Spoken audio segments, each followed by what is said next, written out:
요한복음 20장 24절에서 29절까지의 말씀을 교독하시겠습니다. 12제자 중에 하나로서 디두모라 불리는 도마는 예수께서 오셨을 때에 함께 있지 아니한지라.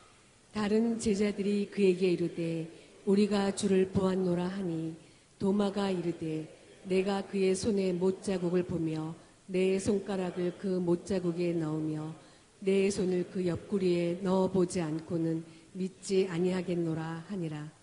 여드레를 지나서 제자들이 다시 집 안에 있을 때에 도마도 함께 있고 문들이 닫혔는데 예수께서 오사 가운데 서서 이르시되 너희에게 평강이 있을지어다 하시고 도마에게 이르시되 내 손가락을 이리 내밀어 내 손을 보고 내 손을 내밀어 내 옆구리에 넣어보라. 그리하여 믿음 없는 자가 되지 말고 믿는 자가 되라. 도마가 대답하여 이르되 나의 주님이시오 나의 하나님이시니이다. 예수께서 이르시되 너는 나를 본고로 믿느냐 보지 않고 믿는 자들은 복되도다 하시니라. 아멘. 요즘이라고 말하기는 조금 유행이 지났을 수 있는데요. MBTI라는 심리학적 도구 그리고 유행에 대해서 조금 들어보신 적이 있으실 겁니다. 젊은 친구들 그리고 아이들 같은 경우에는 이게 기본으로 탑재되어 있는 아이들이 참 많습니다. 그래서 이 도구에 대해서 저는 어릴 적부터 좀 많이 생각했고 또 실제로 아는 분에게 그 도구를 좀 심각하게 진지하게 받아본 적도 있습니다. 저는 이 방법에 따라서 검사하면 대부분 제가 고등학교 때부터 지금까지 INFP라는 결과를 얻었습니다. 네, 제 전 사역지에서는 단 한 분도 E가 아닌 분이 없어서 저 혼자 I고 아시는 분은 웃는군요. 네, 쓸쓸한 시간을 보낸 적도 있습니다. 아내는 이 중에서도 F인 저에게 자주 왜 그렇게 티 같냐고 이야기를 합니다. 잘 이해가 안 되실 수도 있는데요. 이 질문을 보면 조금 이해가 쉬우실 것 같습니다. 한번 그림을 띄워주시겠어요? 네, F와 T의 차이를 보려면 보통 질문 한 가지면 됩니다. 여기에 질문이 두 가지의 내용이 나와 있는 한 가지 질문입니다. 나 우울해서 화분 샀어. 울음까지 써 있는. 네, 이걸 보시면 어떤 생각이 드시나요? 겉으로 안 내보내셔도 되고 속으로 생각해 보세요. 저는 제가 그 F라고 한다면 우울에 좀 더 치중해서 생각이 되겠죠. 그래서 이 F들은 우울함에 대해서 좀 더 강조하기 마련입니다. 아, 왜 우울했어? 우울해서 화분을 산 거야? 아, 그랬구나 하고 공감을 해줍니다. 감정적인 영역들을 이야기하는 거죠. 그에 반해서 T는 그래? 화분 샀어? 무슨 화분? 아, 그 화분? 이렇게 가는 겁니다. 좀 이해가 되시죠? F와 T 이 둘이 좀 딱 잘라서 말하기는 어려울 수 있는데 각각의 성향들이 있는 중에서 F라는 성향과 T라는 성향이 서로 있습니다. 우리 한 사람 안에서도 그 성향들이 있는데요. 그 성향이 여기 두 가지로 나눴을 때 좀 상반된 경향성을 가지게 됩니다. F라고 하면 공감을 잘하고 따뜻한 느낌이고 상대방을 이해하고 감정적으로 좀 가까워지는 그런 경향성이라면 반대로 아내가 저에게 매번 이야기하는 너 T야? 라고 했을 때 이 T는 반대로 냉철하고 분석적이고 옳고 그름을 따지고 좋고 싫은 것을 찾는 이런 이성적인 판단을 잘 내리는 경향성이라고 보시면 되겠습니다. 오늘 말씀에서 나오는 이 T, 강력한 T의 성향을 가진 한 사람에 대해서 이야기를 해보려고 합니다. 이 사람의 이름은 도마입니다. 오늘 말씀에서 제자들이 십자가에서 예수님이 돌아가신 후 한 사람 빼고 모두 한 자리에 모여 있었습니다. 그리고 그 자리에서 예수님은 요한복음에서 3번에 걸쳐서 모습을 드러냈던 것에 첫 번째 등장을 하십니다. 평강이 있을지어다 라고 하시면서 예수님이 제자들에게 그 모습을 드러내시죠. 순서상으로 본다면 가장 먼저 마리아를 통해서 소식이 전해지고 또 베드로와 요한이 빈무덤을 보게 되고 그 이후에 이제 제자들에게 모습을 드러내신 겁니다. 이 제자들은 두려워서 숨어 있었습니다. 문을 모두 닫고요. 예수님의 시신이 사라졌다는 강력한 용의자, 들고 도망갔다는 강력한 용의자 중 하나였기 때문에 유대인들에게 해코지를 당할까봐 숨어 있었습니다. 이렇게 숨어 있는 상황에서 경계를 하고 있는데 예수님은 그 가운데에서 제자들에게 나타나 평강이 있을지어다 샬롬이라고 인사를 하셨습니다. 그리고 그들과 만나서 손과 옆구리를 보여주시고 그 못자국과 창자국을 보여주셔서 제자들을 기쁨으로 인도하셨죠. 그런데 다시 말씀드리지만 이 자리에 처음 만나는데 도마가 없었습니다. 도마는 아까 어떤 성향이라고 말씀드렸나요? 네. T라고 말씀을 드렸습니다. T는 어떤가요? 냉철하죠. 분석적입니다. 그래서 제자들의 말을 곧이곧대로 듣지 않고 자기 기준에 맞춰서 분석하고 파악합니다. 예수님께서 제자들에게 아버지께서 나를 보내신 것 같이 나도 너희를 보내노라 라고 말씀하시면서 위임 명령까지 하셔가지고 제자들이 이제 기쁘다 예수님 살아나셨구나 라고 하는 그 자리에 도마가 밖에서 돌아와가지고 하는 말이 무슨 소리야? 널 헛것 본 거야. 싸해지는 분위기. 바로 그 분위기를 오늘 도마가 만들었습니다. 24절의 말씀을 함께 보겠습니다. 24절 말씀을 함께 읽겠습니다. 12 제자 중 하나로서 디두모라 불리는 도마는 예수께서 오셨을 때 함께 있지 아니한지라. 네, 눈치도 없습니다. 혼자서만 자리에 없었어요. 이렇게 오늘 이 도마가 자리에 없었는데 예수님께 책망 아닌 책망, 믿음 없는 자 되지 말고 믿는 자가 되라 라고 말까지 들을 정도로 오늘 도마는 분위기를 바로 기쁨에서 차분한 자리로 만들었습니다. 이 도마를 좀 설명해 보자면 이런 성향을 가지고 있습니다. 요한복음 11장에서 보면 도마는 요한복음에서 여러 번 등장, 한 3번 정도 강하게 주장을 하는데 11장에서 먼저 본다면 예수님께서 사랑하시던 나사로가 베다니에서 병들어 죽게 되었다는 소식을 들으셨습니다. 그리고 베다니는 예루살렘에서 가까운 곳이었고 얼마 전 예수님께서는 그 예루살렘에 살던 유대인들에게 죽임당할 위협을 당하셨습니다. 그리고 예수님이 신성을 모독했다고 몰아서 돌로 쳐서 죽이려고까지 했던 게 얼마 전이었던 상황입니다.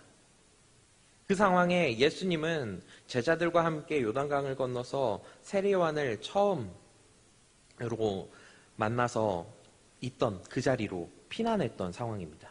예수님께서는 원래 있던 예루살렘 근처에서 멀리 요단강을 건너서 피난을 가신 겁니다. 그런 상황에 다시 요단강을 건너서 예루살렘 가까운 곳으로 옮겨갈 상황적인 모습이 보이는 거죠. 제자들은 두려워했습니다. 예수님이 죽을 곳으로 다시 가시나? 이런 생각을 가졌죠. 이런 마음을 가졌기 때문에 가지 말자. 조금 한번 다시 생각해 보십시오, 예수님. 그 마음을 돌리려고 노력했지만 예수님께서는 제자들의 만류에도 불구하고 유대로 다시 가자 말씀하십니다. 이때 제자들은 망설입니다. 한번 다시 생각하게 돼요. 거길 가는 게 맞나? 유대인들이 또 예수님을 공격할 텐데 직접 돌을 던지진 않을까? 이런 생각이 드는 거죠. 두려움, 무서움.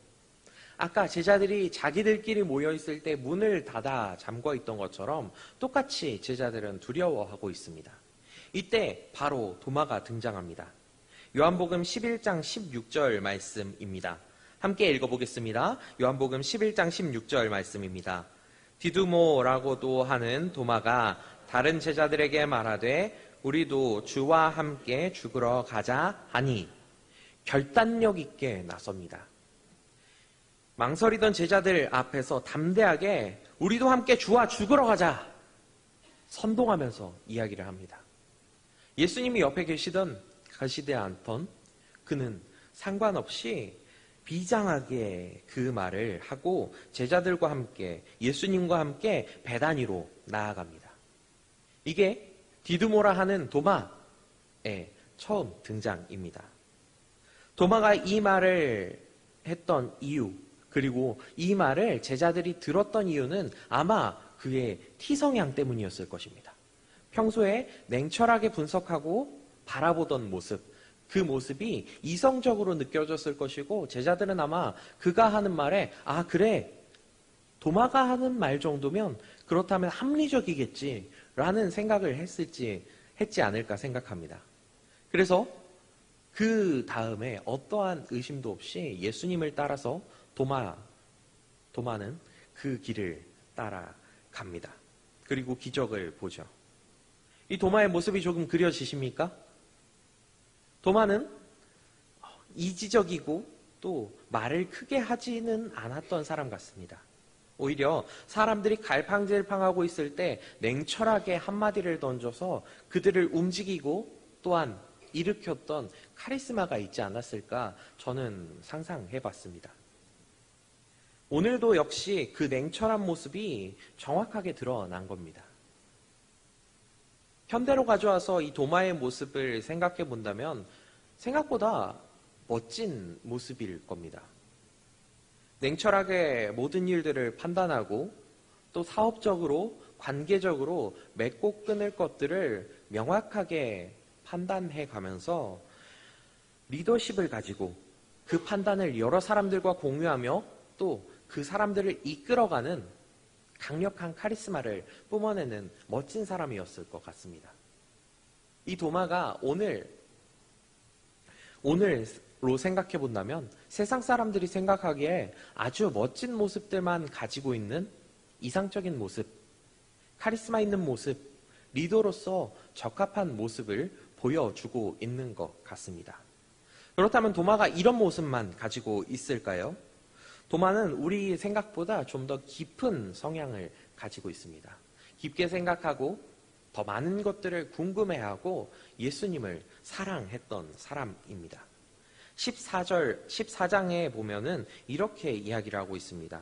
14장에서 요한복음에서 예수님이 만찬을 하시면서 예수님이 제자들에게 너희를 위하여 거처를 예비하러 간다라고 말씀하시고 이어서 내가 어디로 가는지 그 길을 너희가 아느니라 라고 말씀을 하셨습니다. 그 말씀에 따라서 예수님이 주신 그 말씀에 도마가 이렇게 대답합니다. 14장 5절 말씀입니다. 14장 5절 말씀 도마가 이르되 주여 주께서 어디로 가시는지 우리가 알지 못하거늘 그 길을 어찌 알겠사옵니까? 도마의 이 말은 예수님의 질문에 대해서 두 가지의 답을 가지고 있습니다. 두 가지 의미를 가지고 있습니다. 하나는 진짜로 예수님이 하시는 말씀을 잘 알지 못하겠습니다 라는 고백이 담겨져 있고 다른 하나는 또한 진리에 대한 물음입니다. 자기가 알지 못하는 것을 그 자리에서 곧장 자기의 선생님에게 자기보다 높은 사람에게 자기가 잘 보이고 싶어하는 바로 그 사람에게 곧장 솔직하게 인정하는 건 아무나 하기는 쉽지 않은 일입니다. T성향이 강한 이 도마였기 때문에 가능했던 일 같습니다. 그런 면에서 도마는 대답하지 못한 다른 제자들 누구보다도 솔직하게 곧바로 대답합니다. 또 그러한 솔직함과 함께 진리에 대한 갈망이 드러납니다. 예수님께서 가시는 그 길에 대한 알고 싶음, 내가 모르는 그 길에 대한 간절한 갈망 역시 이 한 가지 질문에 들어가 있는 것입니다. 그래서 예수님은 여기에 대해서 아주 멋진 답을 주십니다. 우리도 잘 알고 있는 답변입니다. 함께 이 14장 6절과 7절 말씀을 함께 읽어보겠습니다. 함께 읽습니다. 예수께서 이르시되 내가 곧 길이요 진리요 생명이니 나로 말미암지 않고는 아버지께로 올 자가 없느니라. 너희가 나를 알았더라면 내 아버지도 알았으리요. 이제부터는 너희가 그를 알았고 또 보았느니라. 아멘. 예수님께서는 아주 멋진 답을 이 제자, 솔직한 제자 도마에게 주십니다. 너는 이미 알고 있다라고 하신 그 말씀대로 너희가 나를 알고 있으면 그것을 통해서 구원까지, 진리로까지 이어질 수 있다라는 답을 주십니다. 오늘 도마의 성향이 한번 다시 드러난 겁니다. 냉철하고 이성적이지만 그것이 단순하게 이 세상의 것만을 바라보는 것이 아니라 하나님의 것, 예수님의 것, 진정한 영적인 세계에도 그 눈이 가 있는 겁니다. 성도 여러분, 이 도마의 모습에서 우리가 본받을 것들을 찾았으면 좋겠습니다. 도마는 단순하게 분위기를 싸하게 만드는 T성향의 제자가 아닙니다. 그는 당당하게 예수님께서 가시는 길을 알든 알지 못하든 가자라고 선포할 수 있는 카리스마가 있는 사람이었습니다. 또한 예수님께서 주신 그 질문에 그 누구도 대답을 못하는 그 시점에 예수님, 제가 알지는 못하지만 그것을 알고 싶습니다 라고 간절히 구하는 예수님에 대한 사랑과 애정 그리고 진리에 대한 깊은 마음을 가지고 있던 사람이 바로 이 도마였습니다. 오늘 이 자리에 모이신 모든 성도님들도 이러한 마음을 가지고 있기를 간절히 바랍니다. 그리고 또한 앞으로 이러한 삶의 자세로서 예수님을 더욱 알아가고 또 예수님께서 하자고 주시는 그 말씀에 아멘 순종할 수 있는 모든 성도님들 되시기를 바랍니다. 예수님의 이 말씀을 도마를 비롯해서 다른 제자들은 어쩌면 깨닫지는 못했던 것 같습니다. 오늘 말씀에서 그 제자들은 예수님의 진정 길이요 진리요 생명이시라는 걸 알았더라면 그렇게 숨어있진 않았을 테니까요. 도마는 이렇게 예수님께서 돌아가신 이후 다시 한번 그 예수님을 만날 기회를 얻습니다. 다른 제자들은 이미 한번 만났고 그 예수님을 통해서 기쁨을 얻었습니다. 도마는 그런 상황에서도 냉철하게 모든 것들을 판단하고 있었습니다. 제자들은 불안에 떨고 있었습니다. 도마가 떠나가기 직전에도 아마 두려움에 떨면서 도마가 나간 그 자리에 곧장 문을 닫고 숨어 있었을 것입니다. 도마 입장에서 생각해 본다면 제자들은 두려움에 떨면서 주위 것들도 보지 못하고 어두운 집 안에서 아무것도 하지 않은 채 앉아있던 사람들로 생각이 되었을 수 있습니다. 그렇다면 심신이 미약한 이 사람들의 판단을 신뢰하기는 쉽지 않았을 것입니다. 그렇게 도마는 이렇게 대답합니다. 내가 예수님께서 오셔서 손의 못자국을 옆구리의 창자국을 직접 보여주시지 않는다면 그것을 믿지 못하겠다 이야기를 했습니다. 앞서서 도마가 날카로운 의심을 하고 있었고 지금 역시도 상황을 따라 본다면 이 의심이 적절한 것으로 보입니다. 그런데 우린 알고 있습니다. 예수님께서는 정말로 살아나셨고 도마는 그 제자들과 만나신 예수님을 아직 만나지 못한 것 뿐이라는 것입니다. 25절 말씀 함께 보도록 하겠습니다. 제가 한번 읽어보겠습니다. 다른 제자들이 그에게 이르되 우리가 주를 보았노니라 하니 도마가 이르되 내가 그의 손에 못자국을 보며 손가락을 그 못자국에 넣으며 내 손을 그 옆구리에 넣어보지 않고는 믿지 아니하겠노라 하니라. 도마의 그 생각은 자신의 기준이 있었습니다. 냉철한 만큼 자신이 생각했던 기준에 맞춰서 예수님이 진짜로 살아나셨다면 그 못자국이 그대로 있겠고 그 못자국에 손을 넣어볼 수 있겠고 또 옆구리에 손을 댔을 때 창자국이 있을 것이다 라는 판단이 있었습니다. 밖에 나가서 시리에 빠져 있던 제자들이 어떠한 환상을 보았을지 알 수 없기 때문에 자기가 직접 만져 보아서야만 그 기준에 맞춰서, 자기의 기준에 맞춰서 예수님이 살아나셨다는 판단을 할 수 있겠다라고 생각했던 것입니다. 이해할 만하고 납득이 갈 만하고 이성적으로 꽤나 합리적으로 느껴지는 판단입니다. 다른 제자들의 말을 도마는 자기 기준으로 생각했습니다. 그리고 이러한 제자들을 믿지 못하던 바로 그 순간에 일주일이 지나고 그들과 함께 있었던 그때에 이제 도마는 기적을 보게 됩니다. 26절 말씀입니다. 여드레를 지나고 제자들이 다시 집 안에 있을 때 도마도 함께 있고 문들은 닫혔는데 예수께서 오사 가운데 서서 이르시되 너희에게 평강이 있을지어다 하시고, 예수님이 다시 나타나십니다. 이때도 역시 제자들에게 같은 인사를 건네십니다. 샬롬, 너희에게 평강이 있을지어다. 이런 인사말로 예수님께서는 정말 도마 앞에 나타나셨습니다.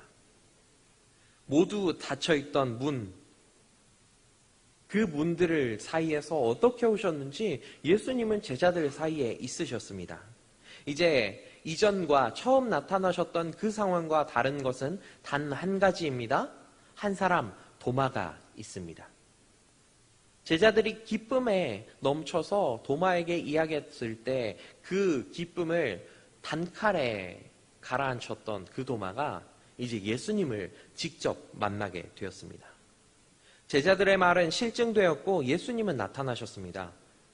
도마는 자기가 상상하지 못했던 전혀 새로운 국면을 맞이하게 된 것입니다. 예수님은 자신을 바라던 제자에게 나타나 그의 믿음을 위해서 이렇게 말씀하십니다. 도마에게 이르시되 내 손가락을 이리 내밀어 내 손을 보고 내 손을 내밀어 내 옆구리에 넣어보라. 그리하여 믿음 없는 자가 되지 말고 믿는 자가 되라. 예수님의 등장과 함께 이성적이고 냉철한 판단인 것 같았던 도마의 생각은 이제 뒤집어졌습니다. 반전이 일어난 겁니다. 그가 심신미약이라고 여겼던 제자들의 생각은 진짜였고 정말 예수님은 그 도마의 앞에 함께 나타나셨습니다. 예수님은 도마에게 와서 그 손을 넣어보라, 네가 직접 만져봐라 말씀하십니다. 다른 제자들처럼 도마가 믿기를 바라셨기 때문입니다.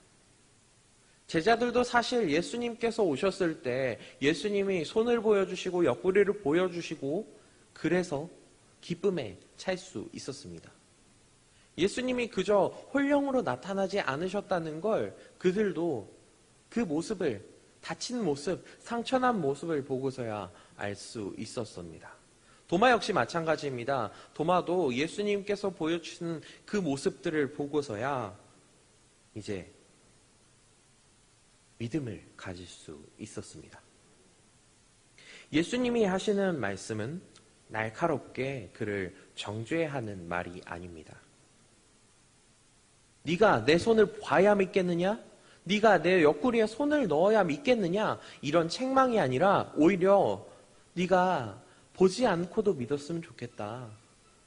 그렇지만 봐서 믿어야겠다면 나를 봐라. 내 손을 만지고 내 옆구리를 만져봐라. 라고 하는 그의 믿음을 위한 간절한 간구였습니다. 어떠한 방식으로라도 꼭 믿는 자가 되어야 한다는 부탁의 말씀에 가까운 것입니다. 그 간절함에 도마는 이렇게 반응합니다. 함께 28절 말씀 읽겠습니다. 함께 읽겠습니다. 도마가 대답하여 이르되 나의 주님이시오 나의 하나님이시니이다. 아멘. 나의 주님, 나의 하나님. 도마가 이전에 했던 그 예수님과 함께 가자고 했던 그 말처럼 이번에도 역시 믿음으로 가득 찬 대단한 말을 카리스마 있게 뱉었습니다. 나의 주님, 나의 하나님. 예수님은 다시 살아나셨습니다. 그리고 그 사실을 직접 본 도마는 이제 그분이 나의 주님이시고 나의 하나님이라는 사실을 절절하게 깨달은 것입니다. 그리고 이렇게 선포하게 됩니다. 나의 주님이시오 나의 하나님이시니이다. 우리가 하는 고백도 이런 고백이기를 원합니다. 우리는 이제 새로운 시대를 살고 있습니다. 우리는 도마처럼 예수님이 나타나셔서 눈앞에서 그 못자국 난 손을 만져보고 옆구리에 난 창자국을 만져볼 수는 없습니다. 오히려 예수님께서 믿는 자가 되라 라고 하신 이 말씀이 우리에게 더 간절하게 들릴 정도입니다. 도마는 냉철한 사람이었습니다. 증거를 보고서야 예수님께서 살아나셨다는 사실을 믿었습니다. 우리는 어떻습니까? 우린 눈으로 예수님의 살아나신 모습을 보았습니까? 아닙니다. 우리는 그 손에 못자국 난 모습을 직접 만져보았습니까? 아닙니다. 그럼에도 우리는 예수님이 살아나셨음을 믿습니다. 아멘. 주님은 우리가 바로 이러한 믿음을 가지기를 원하십니다. 도마가 아무리 냉철했을지언정 예수님께서 간절하게 바라시는 그 부탁대로 마지막까지 믿음을 가지고 살아가게 되었습니다. 이후 도마의 삶은 냉철했던 그 T의 모습과는 전혀 다르게 비이성적이고 불합리한 상황으로 나아가게 됩니다. 예수님을 따라다니던 그 냉철한 제자는 이제 예수님이 살아나신 이후 전혀 새로운 삶을 살게 됩니다. 그는 자기를 위해서 살지 않고 그 일생을 결국 주님께 바칩니다. 전승에 따르면 그는 이란을 통해서 넘어가면서 계속해서 많은 민족들에게 선교를 했고 또 인도까지 갔다고 합니다. 어떤 이들은 그가 중국까지 넘어가서 복음을 전파하고 다시 돌아와 인도에서 순교했다고 이야기를 하고 있습니다.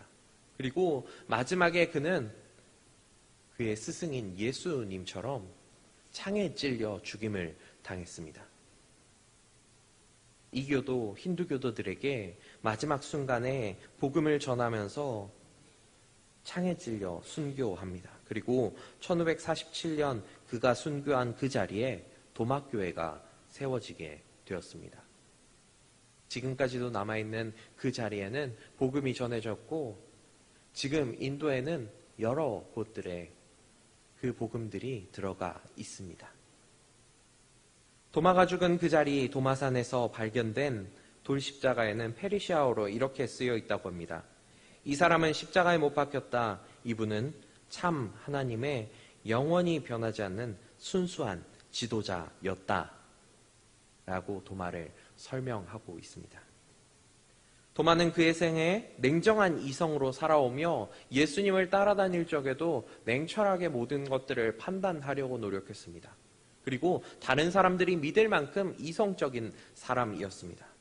할 수 있는 최선을 다해서 살아왔고 또 마지막 순간에 예수님을 만나서도 그는 믿으려고 노력했습니다. 그리고 진정으로 믿은 바로 그 순간에 그는 예수 그리스도께 나의 주님이시오 나의 하나님이시라 라는 신앙의 고백을 하게 됩니다. 그리고 죽는 그 순간까지 끝까지 그 믿음을 지키게 되었습니다. 성도 여러분, 우리의 믿음이 바로 이러한 믿음이기를 바랍니다. 지금 우리가 살아가는 이 세상은 예수님을 직접 만나기보다 우리를 통해서 세상에 예수 그리스도를 전해야 하는 시절이 왔습니다. 예수님을 만나는 특별한 경험보다 우리를 통해서 다른 믿지 않는 이들이 그리스도를 만나고 예수님의 복음을 듣고 믿게 되는 시대가 되었습니다. 이러한 세상에서 사람들은 도마처럼 냉철한 이성을 가지고 살아가려고 노력합니다.